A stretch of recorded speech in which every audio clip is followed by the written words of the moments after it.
عن المستورد بن شداد رضي الله عنه قال سمعت رسول الله صلى الله عليه وسلم يقول والله ما الدنيا في الآخرة إلا مثل ما يجعل أحدكم إصبعه في اليم فلينظر بما يرجع. حضرت مستورد بن شداد فرماتے ہیں کہ میں نے رحمت عالم صلی اللہ علیہ وسلم سے سنا کہ دنیا کی مثال آخرت کے مقابلے میں ایسی ہے جیسے تم میں سے کوئی اپنی ایک انگلی دریا میں ڈال کر نکالے، پھر دیکھے کہ پانی کی کتنی مقدار اس میں لگ گئی ہے. سمندر میں انگلی ڈال دی پھر نکالی تو کتنا پانی لگے گا؟ کچھ بھی نہیں، ذرا سا. یہ جو ذرا سا لگا یہ تو کیا ہے؟ دنیا. اور اس کے مقابلے میں ادھر کیا ہے؟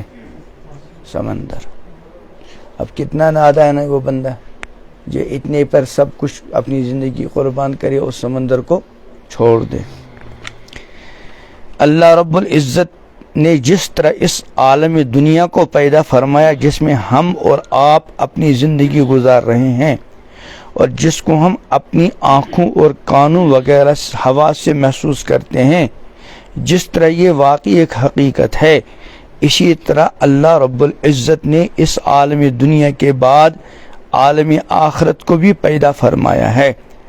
آخرت سے مراد وہ زندگی ہے جو مرنے کے بعد دوبارہ اٹھائے جانے سے شروع ہو کر کبھی ختم نہ ہوگی، اور اسی میں دنیوی زندگی کے اچھے برے اعمال کی جزا و سزا دی جائے گی. عالم دنیا کی طرح عالم آخرت بھی ایک واقعی اور یقینی حقیقت ہے جس پر ایمان لانا ضروری ہے. قرآن کریم نے آخرت کو مختلف ناموں سے بیان کیا. مثلا سورہ الحاقہ میں اس کا نام الحاق کا ذکر کیا گیا، تو اس کا مطلب یہ ہے کہ ایک ثابت شدہ حقیقت ہے اور اسے قائم ہونا ہے. قرآن نے گویا اس لفظ سے لوگوں کو بتایا کہ آخرت کی بات یوں ہی نہیں بلکہ وہ ایک حقیقت ہے اور ہر حال میں واقع ہونے والی ہے. اس لیے آخرت کے سلسلے میں کسی قسم کے تردد اور شک میں پڑھ کر اسے نظر انداز نہ کیا جائے.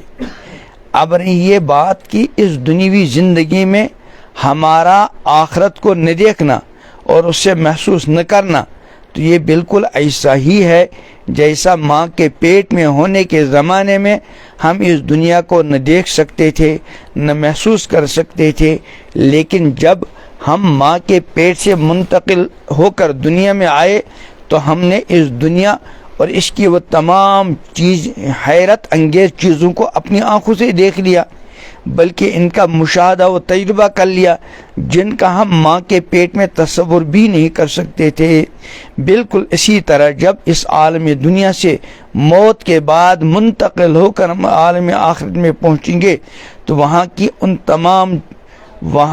ان تمام حیرت انگیز چیزوں اور جنت اور جہنم کو دیکھ لیں گے جن کا ہم اس وقت تصور بھی نہیں کر سکتے. لیکن چونکہ ان کی اطلاع اللہ رب العزت نے اپنی کتاب اور نبی اکرم صلی اللہ علیہ وسلم کے ذریعے ہمیں دی، اور قرآن پاک کے بقول آخرت پر ایمان اہل ایمان کی پہچان ہے. وبالآخرۃ ہم یوقنون. اس لیے الحمدللہ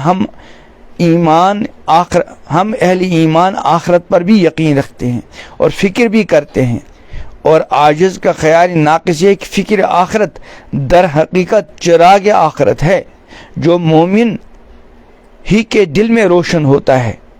غیر مومن کے دل میں آخرت کا کوئی تصور، آخرت اس کی تمام چیزیں دائمی ہیں. پھر قرآن پاک نے دنیا اور آخرت کے متعلق ایک یقینی حقیقت یہ بیان فرمائی کہ دنیا اور اس کی ہر چیز فانی ہے، ختم ہونے والی. کل من علیہا فان. دنیا کی ہر چیز آنی جانی اور فانی ہے. اس کے برخلاف آخرت اور اس کی ہر چیز غیر فانی اور دائمی ہے، بلکہ انسان بھی وہاں پہنچنے کے بعد غیر فانی بنا دیا جائے گا، ہمیشہ رہے گا. وہاں اس کو بھی کبھی نہ ختم ہونے والی زندگی دی جائے گی. اسی مضمون کو قرآن پاک نے مختلف مقامات پر بیان فرمایا۔ چنانچہ ارشاد ہے انما هذه حیات الدنیا متاع وان الآخرۃ ہی دار القرار، یہ دنیوی زندگی اور اس کا ساز و سامان بس چند دنوں کے استعمال کے لیے ہے، اور یقین جان لو کہ آخرت ہی در حقیقت رہنے بسنے کا گھر ہے۔ تو یہاں کی ہر چیز وقتی ہے اور وہاں کی ہر چیز دائمی۔ حدیث مذکور میں آخرت کے مقابلے میں دنیا کی زندگی کی حقیقت کو بیان فرماتے ہوئے فرمایا واللہ مد دنیا فی الآخرہ الا مثل ما یجعل احدکم اصبعہ فی الیم فلینظر بما یرجع، مطلب یہ کہ دنیا کی فانی زندگی آخرت کے مقابلے میں اتنی بھی حقیقت اور حیثیت نہیں جتنا دریا کے مقابلے میں انگلی پر لگا ہوا پانی، اور یہ مثال بھی صرف سمجھانے کے لیے دی گئی، ورنہ فی الحقیقت دنیا کی آخرت کے مقابلے میں کوئی حیثیت ہے ہی نہیں۔ وجہ یہ ہے کہ دنیا اور جو کچھ اس میں ہے، خواہ وہ نعمتیں ہوں یا مصیبتیں، وقتی، متناہی، محدود اور فانی ہیں، جبکہ آخرت لامحدود، غیر متناہی، غیر فانی اور دائمی ہے، لہذا وہاں کی سزائیں اور مصیبتیں بھی دائمی ہوں گی اور جزائیں اور نعمتیں بھی۔ چنانچہ قرآن نے شقی اور بدبخت لوگوں کے بارے میں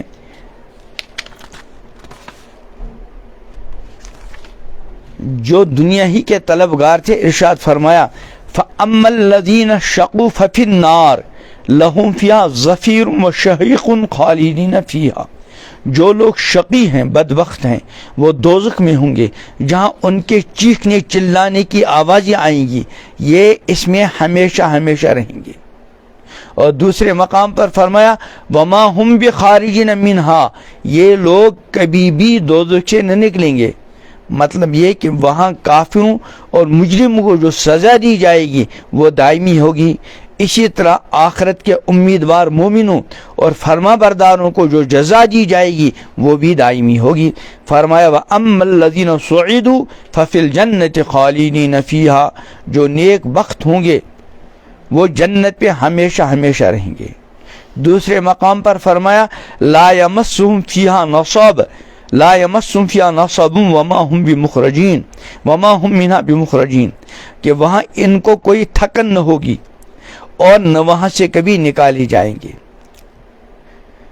ظاہر ہے کہ جب یہ حقیقت ہے تو عقل و نقل اور عقل دونوں کا تقاضا یہ ہے کہ ہماری ساری توجہ اور طلب اور فکر اور کوشش بس آخرت ہی کی بہتری کے لیے ہو۔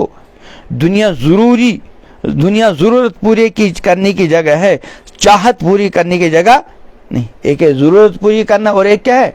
چاہت۔ کسی انسان کی بھی چاہتیں دنیا میں پوری نہیں ہو سکتی، اور ہر ایمان والے متقی بندے کی ہر چاہت آخرت میں کیا ہوگی؟ پوری ہوگی۔ اس لیے قرآن نے آخرت کا اور جنت کا خلاصہ کیا بیان فرمایا وَلَكُمْ فِيهَا مَا تَشْتَهِي أَنفُسُكُمْ، تمہارے لیے اس میں تمہاری ہر چاہت پوری ہوگی۔ وَلَكُمْ فِيهَا مَا تَدَّعُونَ، اور تمہارا ہر مطالبہ، ہر ڈیمانڈ، ہر سوال پورا ہوگا۔ یعنی کبھی ایسا ہوتا ہے انسان کے دل میں کسی کی چیز کی خواہش پیدا ہوئی لیکن کہا نہیں، کہہ رہے ہر خواہش پوری ہوگی، اور کبھی انسان کسی چیز کا اظہار زبان سے بھی کرتا ہے، تو جس چیز کی خواہش دل میں ہوگی وہ بھی پوری ہو جائے گی، اور جو کوئی زبان سے مانگے گا وہ بھی دے دیا جائے گا۔ اس کے مقابلے میں دنیا کے اندر نہ تو ہر چاہت پوری ہوتی ہے اور نہ ہر مطالبہ پورا ہوتا ہے۔